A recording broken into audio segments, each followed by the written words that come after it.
Olá pessoas, tudo bem com vocês? Eu sou o Lelo e quem diria que nós teríamos uma sequência desse filme? Porque eu assisti a Orphan 2, produção de terror barra suspense que retoma a personagem do filme de 2009, que já virou quase um clássico cult, não? Tipo aquele filme meio ruim, mas que é um guilty pleasure de assistir, não? Bom, pra mim é. Algo que eu já não posso dizer desse prequel. Sim, porque o filme se passa 2 anos antes dos acontecimentos do primeiro. Por isso, a origem do título em português. Algo que, sinceramente...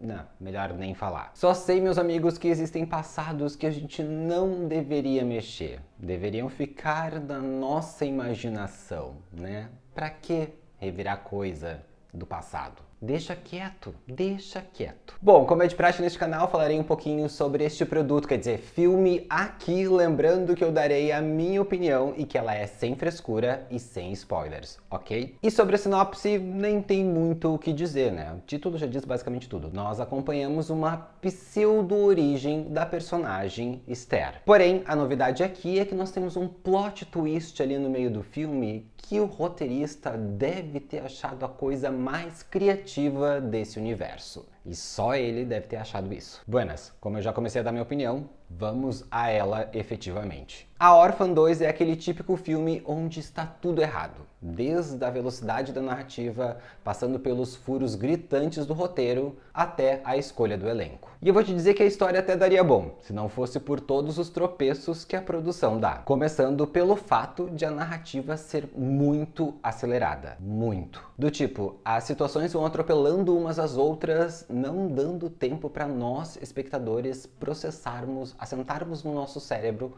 o que acabou de acontecer. E isso acontece desde a primeira cena, onde eles jogam uma informação sobre o passado da Esther e o motivo de ela estar aonde está. Só que pessoas, não dá nem tempo de a gente processar o que a gente acabou de ver. O filme simplesmente segue o baile. Talvez para não dar tempo de nós perguntarmos perguntas muito óbvias sobre o que acabou de acontecer. E a primeira que eu faria é: a atriz está andando de joelhos? Porque já na primeira cena a gente percebe que a atriz Isabelle Fuhrman tem uma dublê de corpo. Uma menina com um corpo de menina que aparece em basicamente todas as cenas em que a personagem está de costas. Agora, quando a personagem precisava aparecer de frente, a impressão que eu tive é que a Isabelle estava andando de joelhos para poder ter a proporção correta das alturas. E isso é muito engraçado. Além de que em outras cenas dá pra ver nitidamente que se utilizaram plataformas para os outros atores ficarem um pouco mais altos que ela e ela continuar preservando essa ideia de que é uma menina de 10 anos, né? Na verdade, uma mulher de 30 anos presa no corpo de uma menina de 10. E eu acho que isso foi um grande defeito da produção, porque realmente dá pra perceber, isso fica muito visível nas cenas. Não conseguiram disfarçar muito bem. Agora, falando em disfarçar, não conseguiram disfarçar o fato de que a atriz envelheceu.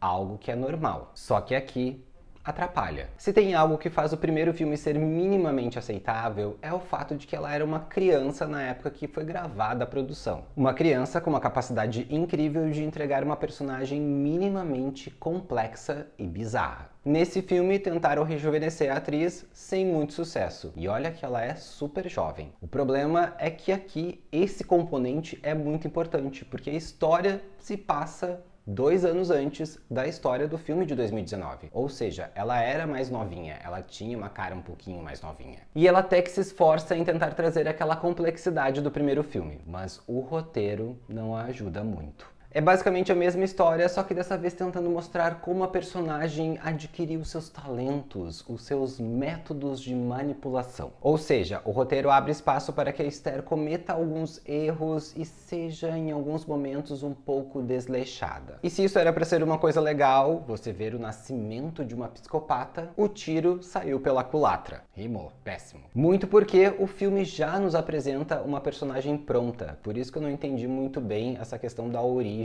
no título do filme, mas tudo bem. Então, quando ela começa a dar as primeiras derrapadas, ao invés de a gente entender essa questão de que ela tá aprendendo como manipular as pessoas, na verdade, a gente começa a questionar a inteligência da personagem e a duvidar de como ela conseguiu chegar até aquela família. Pra falar bem a verdade, fica bem difícil acreditar em quase tudo, porque os erros são tão banais e tão bobos que toda aquela primeira apresentação que eles fazem da personagem no início do filme filme se perde completamente. Tirando os furos do roteiro, que nós poderíamos chamar de rombos ou crateras. Você escolhe o que você achar melhor. O roteiro ignora coisas básicas e apela para nossa boa fé para acreditar naquilo tudo. No primeiro filme, o mistério do passado da Esther era algo que criava uma boa cama para gente aceitar muitas das coisas que aconteciam na história. Aqui, ao tentar explicar tudo, podemos dizer que o roteiro tomou algumas liberdades bem criativas. E a coisa só piora, porque quando rola o plot twist, você chega até se ajeitar na cadeira para prestar um pouco mais de atenção no que está acontecendo. Pena que isso não dura muito, por causa do modo quase didático como tudo é explicado para nós e também porque a partir daí o filme fica completamente previsível. Ao ponto de ter diálogos bem longos entre os personagens, explicando tudinho o que está acontecendo e também aquelas cenas em que a câmera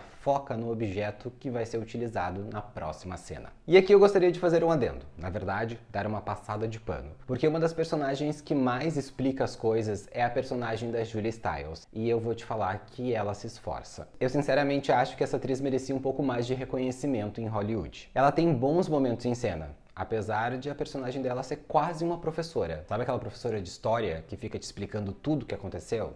É basicamente ela. A culpa é dela? Não, a culpa é do roteiro do filme. E eu vou te dizer que ela foi lá, trabalhou e fez valer o dinheirinho que recebeu, porque o resto do elenco não se esforça muito. Muito por causa dos personagens que são todos tão básicos a ponto de serem bobos. A psicóloga da Esther é uma coisa assim patética. E o ator Matthew Fillion me fez dar boas risadas. Muito porque ele incorpora muito bem os jovens da geração Z. Porém, isso não foi atuação não, tá? Foi ele imitando os amigos. Tenho quase certeza. Por fim, o filme dá aquele tiro final no próprio pé com cenas de mortes que parecem terem saídas da franquia Pânico, só que não tão bem feitas. E a sequência final é de chorar de rir, porque pessoas, é para ser o clímax da história, mas a coisa é tão boba que eu comecei a rir desesperadamente. Principalmente por causa do detalhe que finalmente desmascara a Esther. Sério, é cômico, é muito bom, é muito bom.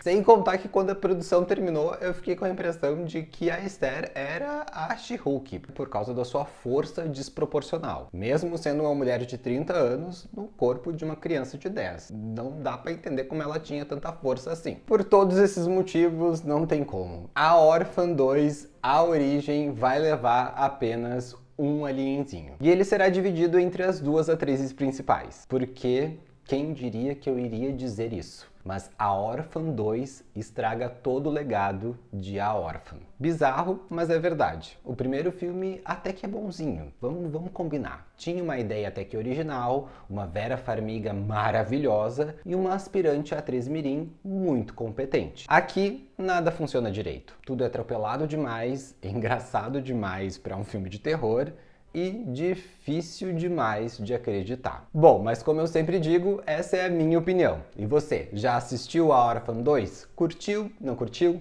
Deixa nos comentários a tua opinião que a gente vai conversando por lá. Esse é o vídeo de hoje. Se você curtiu, dá um joinha. Se você não é inscrito no canal, se inscreva. Eu vou indo lá. Até o próximo.